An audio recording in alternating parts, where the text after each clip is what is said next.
Breaking news కాసేపట్లో Erravalli farm house నుంచి కేసీఆర్ బయలుదేరుతారు. ఫోన్ ట్యాపింగ్ కేసులో భాగంగా సిట్ ఎదుట విచారణకు హాజరు కానున్నారు కేసీఆర్. మధ్యాహ్నం 3 గంటలకు నందీనగర్ నివాసంలో సిట్ విచారణ ప్రారంభం కానుంది. కాగా ఇప్పటికే నందీనగర్ నివాసానికి కేటీఆర్ చేరుకున్నారు. సిట్ విచారణ నేపథ్యంలో కేసీఆర్ ఇంటికి బీఆర్ఎస్ సీనియర్ నేతలు చేరుకుంటున్నారు. ఇప్పటికే కేసీఆర్ నివాసంలో మాజీ మంత్రులు హరీష్ రావు ఎర్రవెల్లి ఉన్నారు. కొద్దిసేపటి క్రితం ఆర్ఎస్ ప్రవీణ్ కుమార్ కూడా చేరుకున్నారు. విచారణ నేపథ్యంలో నందీనగర్ లో పోలీసులు ఆంక్షలు విధించారు. ట్రాఫిక్ మళ్లింపు చర్యలు చేపట్టారు. ఇక సిట్ కు వ్యతిరేకంగా రాష్ట్ర వ్యాప్తంగా బీఆర్ఎస్ నేతలు నిరసన తెలుపుతూ ఉన్నారు.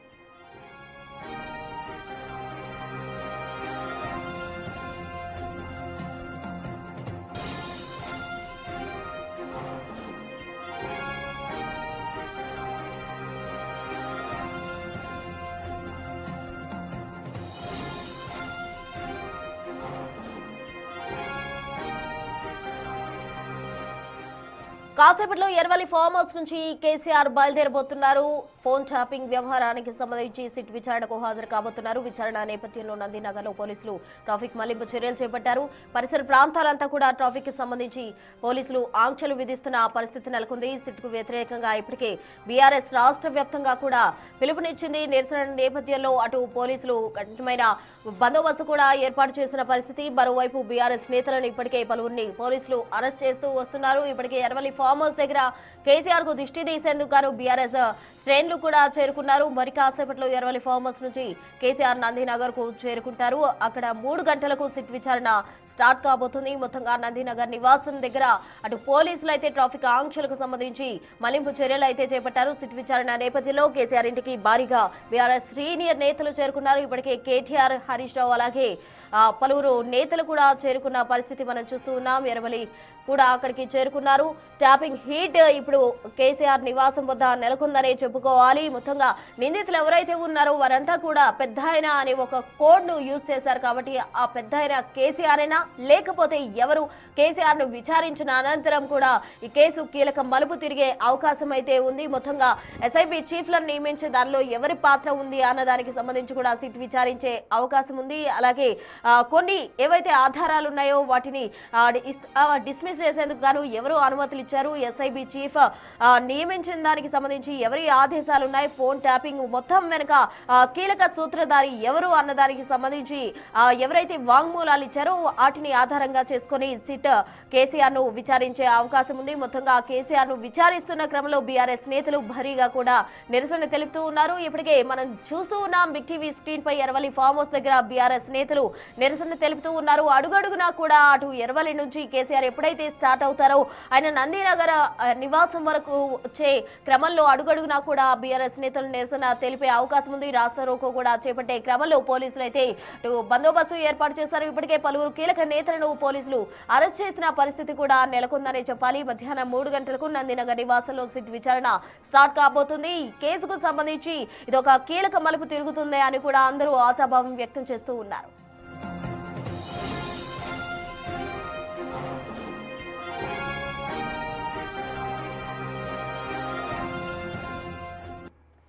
ఫోన్ ట్యాపింగ్ వ్యవహారానికి సంబంధించి మరి కాసేపట్లో సిట్ ముందుకు కేసీఆర్ రాబోతున్నారు. దీనికి సంబంధించి తాజా అప్డేట్స్ మా ప్రతినిధి విజయ్ అందిస్తారు. విజయ్ చెప్పండి, మొత్తంగా కేసీఆర్ విచారణ అనంతరం ఈ కేసు ఒక మలుపు తిరుగుతుంది అనుకోవచ్చు అంటారా?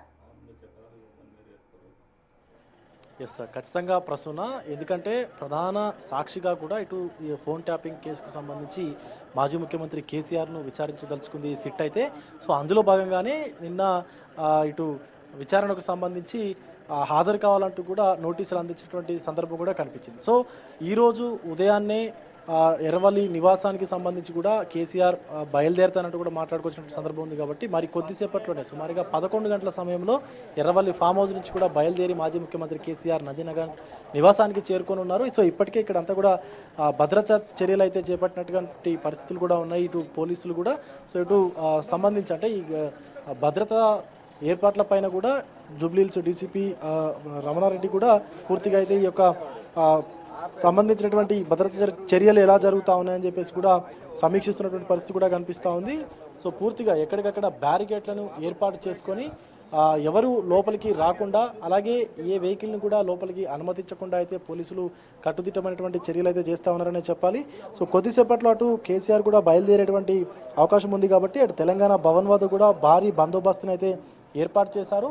సో ఇప్పటికే బంజారా హిల్స్లో అనేక మార్గాల్లో కూడా ట్రాఫిక్ డైవర్షన్ని కూడా పోలీసులు అయితే చేపడతా ఉన్నారు. ఎందుకంటే సో ఇటు కేసీఆర్ వచ్చేటువంటి తరుణంలో బీఆర్ఎస్ కార్యకర్తలు కావచ్చు, నాయకులు కావచ్చు ఆందోళన చేసేటువంటి అవకాశం ఉంది కూడా కాబట్టి సో దానికి సంబంధించి కూడా ఎక్కడికక్కడ పోలీసులు ట్రాఫిక్ ఆంక్షలను విధించి దారి మళ్లింపు చర్యలను కూడా చేస్తూ ఉన్నారు.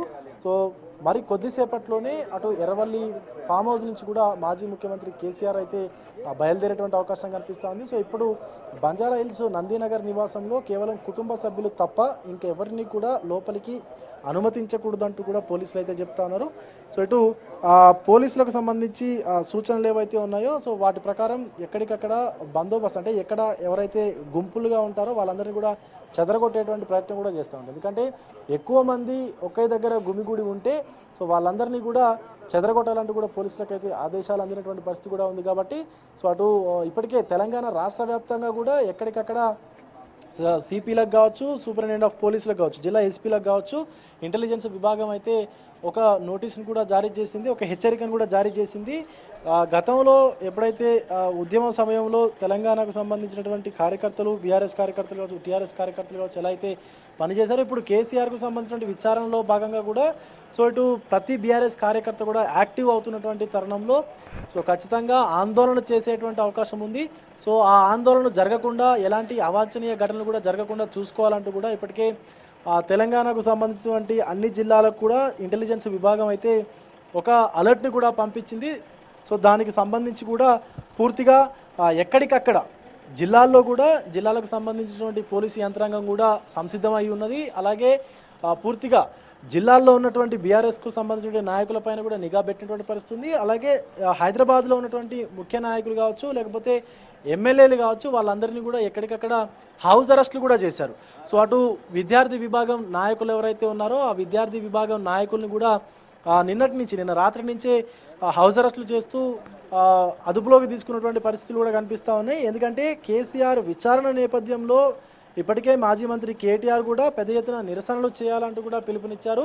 సో ఆ నిరసనలు చేసేటువంటి పరిస్థితులు కూడా ఉంటాయి కాబట్టి ఖచ్చితంగా నిరసనలు చేయకుండా చూసుకోవాలి, ఎలాంటి అవాంఛనీయ ఘటనలు జరగకుండా చూసుకోవాలంటూ కూడా పోలీసులు అయితే ఇటు విద్యార్థి విభాగం నాయకులను కూడా అదుపులోకి తీసుకున్నటువంటి పరిస్థితి అయితే కనిపిస్తూ ఉంది. సో మరొక పక్క పెద్ద ఎత్తున బంజారా హిల్స్కు సంబంధించి నందీనగర్ నివాసం చుట్టూ కూడా సుమారుగా 200 మీటర్ల రేడియన్స్ వరకు కూడా పోలీసులను భారీగా ఏర్పాటు చేశారు. ఇక్కడ ఎవరిని కూడా ఐడి ప్రూఫ్ చెక్ చేయకుండా అయితే లోపలికి పంపించడం లేదు. ఎందుకంటే గతంలో మాదిరిగా కేటీఆర్కు సంబంధించినటువంటి విచారణ కావచ్చు లేకపోతే హరీష్ రావుకు సంబంధించినటువంటి విచారణ కావచ్చు మనం చూసాము.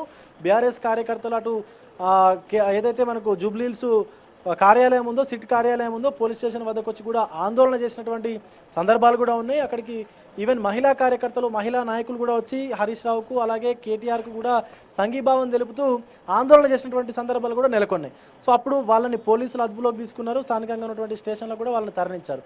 కానీ ఇక్కడ ఈ చిన్న గల్లీలు ఉండడంతో పెద్ద ఎత్తున బీఆర్ఎస్ కార్యకర్తలు వస్తే ఇబ్బంది అయ్యేటువంటి అవకాశం కూడా ఉంటుంది. కాబట్టి ఖచ్చితంగా ఎక్కడికక్కడ పోలీసులు అయితే భారీ బందోబస్తుని ఏర్పాటు చేసి నిఘా పెట్టినటువంటి పరిస్థితి కూడా ఉంది. మనకి ఇక్కడ చూసుకున్నట్లయితే పోలీసుకు సంబంధించినటువంటి కంట్రోల్ రూమ్ అటు సిసిఎస్కి డైరెక్ట్గా కనెక్ట్ అయ్యి ఉన్నటువంటి సీసీ కెమెరాల వెహికల్ ఏదైతే ఉందో ఆ సీసీ కెమెరాల వెహికల్ కావచ్చు, అలాగే క్యూఆర్టీ టీములు కావచ్చు, అలాగే రోప్ పార్టీలు కావచ్చు, లా అండ్ ఆర్డర్కి సంబంధించిన డిపార్ట్మెంట్లు కావచ్చు అందరినీ కూడా సంసిద్ధం చేసి అయితే పెట్టారనే చెప్పాలి. ఇప్పటికీ సీసీటీవీ కెమెరాలకు సంబంధించిన వెహికల్స్ ఏవైతే ఉన్నాయో వాటిని ప్రతి కూడలి వద్ద ఒక సీసీటీవీ కెమెరా ఉన్నటువంటి పోలీసు ఇన్నోవా కార్ను కూడా ఉంచారు. అయితే ఇక్కడి నుంచి ఇదంతా కూడా డైరెక్ట్గా కమాండ్ కంట్రోల్ సెంటర్లో నిఘా ఎక్కడ నిఘా అయితే జరుగుతుందంటే ఇక్కడ బందోబస్తు అయితే జరుగుతుందో ఈ బందోబస్తుకు సంబంధించినటువంటి విజువల్స్ అన్నీ కూడా డైరెక్ట్గా సిపి కార్యాలయంలో అయితే ఇవన్నీ కూడా విజువల్స్ అన్ని ప్లే అవుతూ ఉంటాయి. కాబట్టి సిపి కూడా నేరుగా అక్కడి నుంచి ఈ బందోబస్తుకు సంబంధించినటువంటి పర్యవేక్షణ కూడా కొనసాగిస్తున్నారని చెప్పాలి.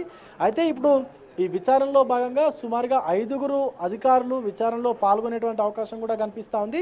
అయితే మరి కొద్దిసేపట్లోనే విచారణకు సంబంధించినటువంటి ఉపయోగించేటువంటి సామాగ్రి ఏదైతే ఉంటుందో ఆ సామాగ్రిని అంతటినీ కూడా నందీనగర్ నివాసానికి కేసీఆర్ నివాసానికి అయితే తీసుకురానున్నారు అధికారులు. అంటే ఏదైతే ఎలక్ట్రానిక్ పరికరాలు ఉంటాయో అలాగే వీడియోగ్రఫీ రికార్డ్ చేసేటువంటి వీడియో కెమెరాలు ఏవైతే ఉంటాయో వాటన్నిటిని కూడా తీసుకొచ్చేటువంటి అవకాశం కూడా కనిపిస్తూ ఉంది. మరొక పక్క ఇప్పటికే ఈ కేసులో పలువురు నిందితులుగా ఉన్నటువంటి ప్రభాకర్ రావు కావచ్చు, లేకపోతే ఎస్ఐబి చీఫ్ ప్రభాకర్ రావుతో పాటు ప్రణీత్ రావు కావచ్చు, భుజంగరావు కావచ్చు, వీళ్ళందరూ ఇచ్చినటువంటి స్టేట్మెంట్ ఏదైతే ఉందో ఆ స్టేట్మెంట్ ఆధారంగా కూడా కేసీఆర్ని విచారించేటువంటి అవకాశం కనిపిస్తూ ఉంది. మరొక పక్క సో ఇదే కేసులో సిఆర్పిసికి సంబంధించి 160 కింద నోటీసులు జారీ చేసి అటు మాజీ మంత్రి హరీష్ రావుని అలాగే మాజీ మంత్రి కేటీఆర్ని కూడా విచారించారు. సో వాళ్ళు ఇచ్చినటువంటి వాంగ్మూలాల ఆధారంగా కూడా కేసీఆర్ని విచారించేటువంటి అవకాశం కనిపిస్తూ ఉంది. మరొక పక్క ఇదే కేసుకు సంబంధించి మాజీ రాజ్యసభ సభ్యులుగా ఉన్నటువంటి జోగినపల్లి సంతోష్ కుమార్ని కూడా ఇటు ఈ కేసులో విచారించారు. కాబట్టి సంతోష్ కుమార్కు సంబంధించినటువంటి స్టేట్మెంట్తో పాటు కేసీఆర్, హరీష్ రావు, కేటీఆర్కు సంబంధించినటువంటి స్టేట్మెంట్లను కూడా కేసీఆర్ ముందుంచి విచారించేటువంటి అవకాశం కూడా కనిపిస్తూ ఉంది సిట్ అధికారులు. సో మరొక పక్క గత ప్రభుత్వ హయాంలో ఫోన్ ట్యాపింగ్ జరిగింది అని చెప్పేసి కూడా ప్రధానంగా అభియోగం మోపినటువంటి పరిస్థితులు కూడా ఉన్నాయి. కాబట్టి సో దానికి సంబంధించి గతంలో సాక్షులు ఇచ్చినటువంటి స్టేట్మెంట్లు కావచ్చు, లేకపోతే బాధితులు ఎవరైతే తమ ఫోన్లు ట్యాప్ అయ్యాయి అని చెప్పేసి ఇచ్చినటువంటి స్టేట్మెంట్లు ఏవైతే ఉన్నాయో సో వారి స్టేట్మెంట్ల ఆధారంగా కూడా కేసీఆర్ని అయితే ఈరోజు సిట్ అధికారులు విచారించనున్నారనే చెప్పాలి. ముఖ్యంగా సిట్టు కేసీఆర్ పైన కూడా అనేక ప్రశ్నలు అయితే సంధించేటువంటి అవకాశం అయితే కనిపిస్తూ ఉంది. గత ప్రభుత్వ హయాంలో అనేక మంది వ్యాపారవేత్తలు కావచ్చు, లేకపోతే రాజకీయవేత్తలు కావచ్చు, రాజకీయవేత్తలకు సంబంధించినటువంటి కుటుంబ సభ్యులు కావచ్చు, సో వీళ్ళందరికీ సంబంధించినటువంటి ఫోన్ ట్యాపింగ్ ఇష్యూ ఏదైతే ఉందో ఆ ఫోన్ ట్యాపింగ్కు సంబంధించి ఏదైతే దీనికి సంబంధించినటువంటి ఆధారాలు సిట్టు సంపాదించిందో దానికి అనుగుణంగానే కేసీఆర్ను కూడా పూర్తిగా ప్రశ్నించేటువంటి కూడా అవకాశం అయితే కనిపిస్తూ ఉంది. గత ప్రభుత్వ హయాంలో ఫోన్ ట్యాపింగ్ మీకు తెలిసే జరిగిందా అని చెప్పి కూడా సిట్ అధికారులు అయితే కేసీఆర్ను ప్రశ్నించేటువంటి అవకాశం కనిపిస్తూ ఉంది. సో ఇంకొకటి ఇప్పటికే కేసీఆర్ సిట్ అధికారులకు సంబంధించి కూడా ఒక లేఖను కూడా వాళ్ళకి రాసినటువంటి సందర్భం కూడా ఉంది. ఎందుకంటే 60 ఏళ్ళు దాటినటువంటి వ్యక్తిని వారు ఉన్న చోటుకే వెళ్ళి విచారణ చేయాలని చెప్పేసి కూడా సుప్రీంకోర్టు గైడ్లైన్స్ని కూడా మరొకసారి సిట్ అధికారులకు తెలియజేస్తూ అంటే వాళ్ళకి గుర్తుకు తీసుకొస్తూ కూడా ఒక లేఖనైతే రాశారు. అలాగే తన ఇంటి గోడకు నోటీసులను అంటించడం పట్ల కూడా తీవ్ర అభ్యంతరం అయితే కేసీఆర్ వ్యక్తం చేశారనే చెప్పాలి. ఎందుకంటే నేను ఆల్రెడీ ఫామ్ హౌస్లోనే ఉంటున్నాను, ఎర్రవల్లి ఫామ్ హౌసే నా శాశ్వత నివాసం, గత కొన్నేళ్ళుగా కూడా ఇక్కడే ఉంటున్నానని చెప్పేసి అందరికీ తెలుసు. అది మీకు కూడా నేను లేఖలో పేర్కొన్నప్పటికీ కూడా కేవలం ఉద్దేశపూర్వకంగానే నాకు ఇంటి గోడకు అంటే నందినగర్ నివాసంలో ఎవరు లేరని తెలుసుకొని మీరు అక్కడ ఆ నోటీసులు అంటించడం ఎంతవరకు కరెక్ట్ అంటూ కూడా ఆయన ప్రశ్నిస్తూ ఒక లేఖనైతే రాశారు. అందులో అటు మాజీ మంత్రి హరీష్ రావుకు సంబంధించినటువంటి విషయాన్ని కూడా ప్రస్తావనకు తీసుకొస్తూ మాజీ మంత్రి Harish Rao MLA camp office ఏదైతే సిద్దిపేటలో పర్మనెంట్ అడ్రస్ ఉందో సిద్దిపేట కాకుండా మరి కోకాపేటలో ఉన్నటువంటి ఆయన నివాసానికి ఎందుకు నోటీసులు అంటించారు, మరి నా విషయంలో ఎందుకు ఇంటి గోడకు నందినగర్ ఇంటి గోడకు నోటీసులు అంటించి వెళ్ళిపోయారు, ఈ ద్వంద్వ వైఖరి ఎందుకు అంటూ కూడా సిట్ అధికారులు అయితే కేసీఆర్ ప్రశ్నించినటువంటి సందర్భం కూడా కనిపించింది. సో ఇటు మరి కొద్దిసేపట్లో కూడా కేసీఆర్ అయితే అటు ఎర్రవెల్లి ఫామ్ హౌస్ నుంచి బయలుదేరి హైదరాబాద్కి అయితే రానున్నారు. ఈ నేపథ్యంలోనే వందలాది మంది పోలీసులతో కూడా ఇటు ఇప్పటికే హైదరాబాద్ పోలీసులు అయితే బంజారా హిల్స్ అందరినీ కూడా పూర్తిగా వాళ్ళ స్వాధీనం చేసుకొని అదుపులోకి అయితే తీసుకున్నారు. ఎస్ ఇప్పుడే క్యూఆర్టీ టీం కూడా రంగంలోకి దిగిందని చెప్పాలి. మనకు విజువల్స్లో కనిపిస్తూ ఉన్నారు క్యూఆర్టీ టీం, అలాగే రోప్ పార్టీ కావచ్చు, లాండ్ ఆర్డర్ కావచ్చు, ట్రాఫిక్ పోలీసులు కావచ్చు, సో వివిధ ఏదైతే డిపార్ట్మెంట్లకు సంబంధించినటువంటి వర్గాలు ఎవరైతే ఉన్నారో వాళ్ళందరినీ కూడా అధికారులు అయితే సమన్వయం చేసుకుంటూ ఈ యొక్క విచారణను సజావుగా సాగే విధంగా అయితే పోలీసులు చర్యలు తీసుకుంటున్నారని చెప్పాలి. సో మరొక పక్క బీఆర్ఎస్ కార్యకర్తలు కావచ్చు, లేకపోతే బీఆర్ఎస్ నాయకులు కావచ్చు, సో ఎక్కడికక్కడ తమకు ఎక్కడైతే వీలు కలుగుతుందో ఆ చోట ప్రతి చోట కూడా నిరసనలు తెలిపేందుకు ప్రభుత్వానికి సంబంధించినటువంటి దిష్టిబొమ్మ తగలబెట్టేందుకు కూడా అందరూ సిద్ధమవుతున్నారనే చెప్పాలి. మరొక పక్క శాంతియుతంగా కూడా ఒక శాంతియుతమైనటువంటి ర్యాలీని కూడా నిర్వహించేందుకు బీఆర్ఎస్ అయితే సంసిద్ధమవుతోంది. ఇప్పటికే దానికి తగ్గటువంటి ఏర్పాట్లన్నీ కూడా చేస్తున్నటువంటి పరిస్థితి అయితే కనిపిస్తూ ఉంది ప్రస్తుతం. మరి విచారణ అనేది సజావుగా సాగితే అంతా కూడా నార్మల్గా ఉంటుంది, లేదంటే కూడా పోలీసులు కూడా తమకు సంబంధించినటువంటి చర్యలు అయితే చేపట్టేటువంటి అవకాశం అయితే కనిపిస్తుంది ప్రస్తుతం. Thank you Vijay. తమ ఫోన్ ట్యాపింగ్ పై రాధాకిషన్ రావు గురించి గతంలో కేసీఆర్ మాట్లాడడం జరిగింది. కేసీఆర్ ఏమన్నారో ఒకసారి చూద్దాం. ఫోన్ ట్యాపింగ్ కేసులో రాధాకిషన్ రావు మీ ఆదేశాలనే మేము పాటించినాము, మా సొంత నిర్ణయాలు ఏం తీసుకోలేదని సిఆర్పిసి 141 సెక్షన్ స్టేట్మెంట్ ఇచ్చారు సార్. వాడోడా Radhakishan Rao? Who is he? DCP sir, DCP. నాకు తెలియదు, నీకు అంత తెలుసా నీకు? ఆయన రాష్ట్రంలో 100 మంది డీసీపీలు ఉంటారు, వాడు కూడా ఒక్కరి పేరు పట్టుకుని ఉన్నాను అడిగింది, నాకు అర్థం కాదు. తలా తోకలేని ప్రశ్న అది. అసలు ఆ ఫోన్ ట్యాపింగ్ ఏదో మీకు పిచ్చి పట్టుకున్నది. కానీ ముఖ్యమంత్రికి ఫోన్ ట్యాపింగ్ ఏమైనా సంబంధం ఉంటుందా? రాహుల్, నువ్వు ఇంత పెద్ద సీనియర్ లీడరు. ముఖ్యమంత్రి gets reports from the intelligence department. వాడు ఎట్లా తీసుకొచ్చిన రిపోర్ట్ మాకెట్లా తెలుస్తుంది? నాకు అర్థం కాదు. వాడు ట్యాపింగ్ చేసిండా, టూపింగ్ చేసిండా, డబ్బులు ఇచ్చిండా, ఇంకేదైనా రహస్య వ్యవస్థ పెట్టుకున్నా మాకు ఎందుకు తెలుస్తుంది? అదో ఇష్యూ అవా ఇంత సిల్లి? ఆ గవర్నమెంట్ ఎంత సిల్లి ఉన్నదో మీరు కూడా అట్లా తయారైపోయిన పూర్తిగా. What is that non sense? నాకు అర్థం కదా. ఫోన్ ట్యాపింగ్ అది పెద్ద ఫినాయిల్ పెట్టి నోలు కడుపుకునే పరిస్థితి తెస్తూ ఉన్నారు.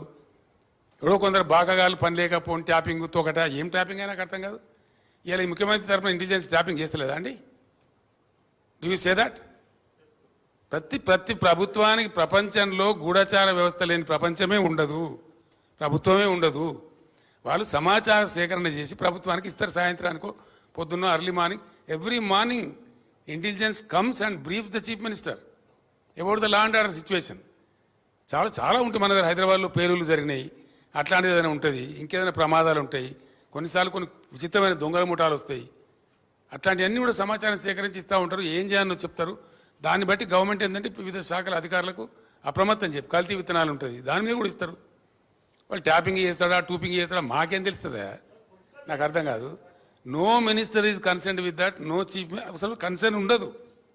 We are only concerned with the reports given by the intelligence. The way the brought the report we don't know. That is purely internal matter of the police department. And ఇంకోటి అండి, అదేదో మీరు పెద్ద భ్రమలో ఉన్నారు. పోలీసులు ఎప్పుడు ఫోన్ ట్యాపింగ్ చేసినా బాజాప్తాగా టెలిగ్రాఫ్ యాక్ట్ ప్రకారం, 1869 టెలిగ్రాఫ్ యాక్ట్ ప్రకారం బాజాప్తా రాష్ట్ర హోమ్ సెక్రటరీ పర్మిషన్ తీసుకొని చేస్తారు.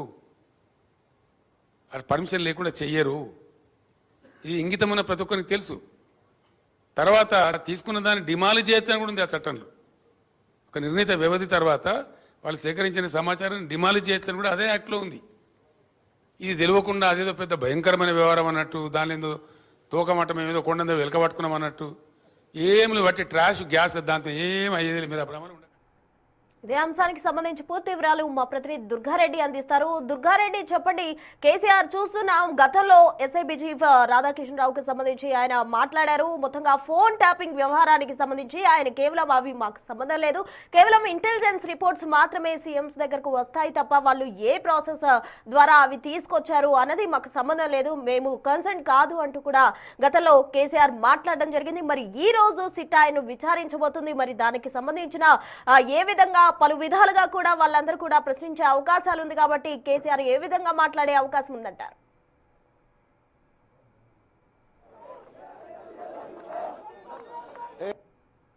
నిజంగానే చూస్తే గతంలో మాత్రమే ఫోన్టింగ్ చేపించామని చెప్పి కూడా మీడియా ముందుకు వచ్చిన తర్వాత రాష్ట్ర మాజీ ముఖ్యమంత్రి కె చంద్రశేఖరరావు ఆ రోజు మాట్లాడడం జరిగింది. ఈ రోజు మాత్రము ఆ సిటీ అధికారులకు మాత్రం 3 గంటలకు హాజరు కాబోతున్నారు కనుక ఆ రోజు మాట్లాడింది ఏ విధంగా ఉంది, ఈ రోజు మాట్లాడింది, ఆ తర్వాత బయటకు వెళ్ళినాక ఏం మాట్లాడుతారని కొంత ఉత్కంఠ అయితే నెలకొంది. దాదాపు ఇప్పటి వరకు అయితే మేము దోషులం కాదు, ఎక్కడ కూడా ఒక రాష్ట్ర ముఖ్యమంత్రి ఆ ఫోన్ ట్యాపింగ్ చేపిస్తాడా అని చెప్పి కూడా మీడియా ముందుకు వచ్చి ఆయన ప్రవేశపెట్టడం జరిగింది. దాంతోపాటు ఈ రోజు మాత్రం ఫామ్ హౌస్ ముందు ఆ బీఆర్ఎస్ పార్టీకి సంబంధించిన భారీగా శ్రేణులు చేరుకోవడం జరిగింది. ఒక రేవంత్ రెడ్డి ఇది ఒక మున్సిపల్ ఎన్నికలను దృష్టిలో పెట్టుకొని రాజకీయ కుట్రపూరితంగానే వ్యవహరిస్తుందని చెప్పి వాళ్ళు చెప్పడం జరుగుతుంది. దీంతో పాటు రాష్ట్ర మాజీ ముఖ్యమంత్రి చంద్రశేఖరరావు మరికొద్ది సేపట్లో మాత్రం కేసీఆర్ ఫామ్ హౌస్ నుంచి నందినగర్ బయలుదేరి వెళ్ళడానికి మాత్రం బయటకు రాబోతున్నారు. బీఆర్ఎస్ పార్టీకి ఆ సంబంధించిన కార్యకర్తలు నేతలు అంతా కూడా ఇక్కడికి చేరుకొని ఆ గుమ్మడికాయ తర్వాత ఫ్లవర్స్తో పాటు స్వాగతం పలికి గుమ్మడికాయ దిష్టి తీసి ఆయన పంపించే ఏర్పాట్లు అయితే కొనసాగుతున్నాయి. ఇప్పటికే పోలీసు ఎస్కార్ట్తో పాటు భారీగా ఇక్కడ బీఆర్ఎస్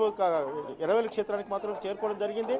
దీంతో ఇక్కడ చూస్తే మాత్రం ఈ రోజు 3 గంటలకు మధ్యాహ్నం 3 గంటలకు సిటీ అధికారులు నందినగర్లో ఎలాంటి ప్రశ్నలు అడగబోతున్నారు, వాటికి ఏ విధంగా సమాధానం చెప్పబోతున్నారని చెప్పి తెలంగాణ రాష్ట్ర వ్యాప్తంగా కూడా అంత చర్చ జరుగుతున్నది. అదేవిధంగా బీఆర్ఎస్ పార్టీలో కూడా ఉత్కంఠ నెలకొన్నది. మేము ఎప్పుడు కూడా ఫోన్ ట్యాపింగ్ వ్యవహరించలేదు, కావాలని చెప్పి కుట్రపూరితంగా మమ్మల్ని ఇరికించే ప్రయత్నం చేస్తున్నారు, మేము ప్రభుత్వాన్ని ప్రశ్నిస్తే మా మీద కేసులు పెడతారని చెప్పి కూడా వాళ్ళంతా కూడా ఆరోపించిన పరిస్థితి కనిపిస్తుంది. 3 రోజుల నుంచి ఫామ్ హౌస్లో మాత్రం సమావేశాలు ఏర్పాటు చేసుకొని ఈ రోజు మాత్రం ఖచ్చితంగా నందినగర్లో ఎవరైతే సిటీ అధికారులు ఉన్నారో వాళ్ళ ముందుకు హాజరు కాబోతున్నాం కనుక వాళ్ళు అడిగే ప్రశ్నలకు సమాధానం చెప్తాము. ధీటుగా తెలంగాణ రాష్ట్రం సాధించుకునేటప్పుడు ఇలాంటి కేసులు కూడా ఎన్నో ఎదుర్కొన్నాము. ఈ కేసులు మాకు పెద్ద లెక్కే కాదని చెప్పి కూడా బీఆర్ఎస్ పార్టీ భావిస్తున్న పరిస్థితి కనిపిస్తుంది. దీంతో ఇక రాష్ట్ర వ్యాప్తంగా కూడా ఇక ఈ రోజు మాత్రము